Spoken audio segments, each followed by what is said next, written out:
আমার শ্বশুরে আমার করছে। আমি প্রবাসে বিশ্বাস রেখে গেছে নিজের পরিবারে, কিন্তু সেই পরিবারের মধ্যেই লুকিয়ে ছিল এক ভয়ঙ্কর অন্ধকার। যে মানুষটাকে বাবা বলে সম্মান করার কথা, সেই শ্বশুরই হয়ে উঠল নরপিশাচ।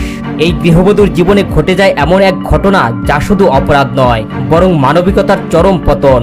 ভয় দেখাইছে যদি তোর মারিয়ে গেলাম মুখটুক এটি করছে। এবার আমি বসে পাই রোগের কথা কবি। গৃহবধূ শারমিনের অভিযোগ, স্বামী প্রবাসে থাকায় তার উপর কুনজর পড়ে তার নিজ শ্বশুর রুস্তম গাজীর। প্রথমে আকার ইঙ্গিত, তারপর সরাসরি খারাপ প্রস্তাব দিতে থাকেন তিনি। সবসময় এড়িয়ে যাওয়ার চেষ্টা করতেন এই গৃহবধূ, কিন্তু বিপদ থেমে থাকেনি। একদিন বাড়িতে যখন কেউ নেই, গভীর রাতে শ্বশুর ঢুকে পড়েন তার ঘরে।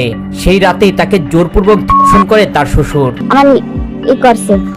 এই ঘটনা শুধু এক রাতেই শেষ হয়নি, বরং এর ভয়াবহতা আরো বাড়ে যখন তিনি বুঝতে পারেন শ্বশুরের সন্তান তার নিজের গর্ভে। 3 মাসের গর্ভবতী সে। সেই সময় শ্বশুর নিয়ে যান হাসপাতালে বাচ্চা নষ্ট করার জন্য। তোর হাসপাতালে আমার ফলাইতে আইছে আমি সন্তান আমি ভালাম না। এবার ডাক্তারের কথা কইছে। এরপর শুরু হয় নতুন নির্যাতন। শাশুড়িও যুক্ত হন এই চাপে।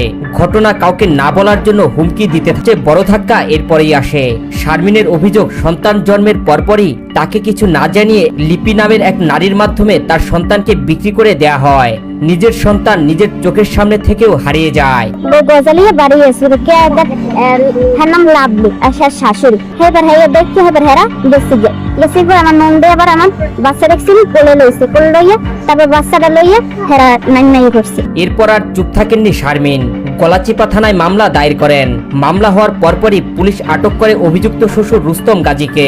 ভিকটিমের বক্তব্য অনুযায়ী, এজাহার অনুযায়ী মূল দর্শককে গ্রেফতার করি এবং ভিকটিমের বাচ্চা অপহরণের সাথে জড়িত মূল তাকে গ্রেফতার করি এবং তার দেওয়া তথ্য মতে আমরা বিভিন্ন জায়গায় অভিযান চালিয়ে ভিকটিমের বাচ্চাকে আমরা উদ্ধার করি।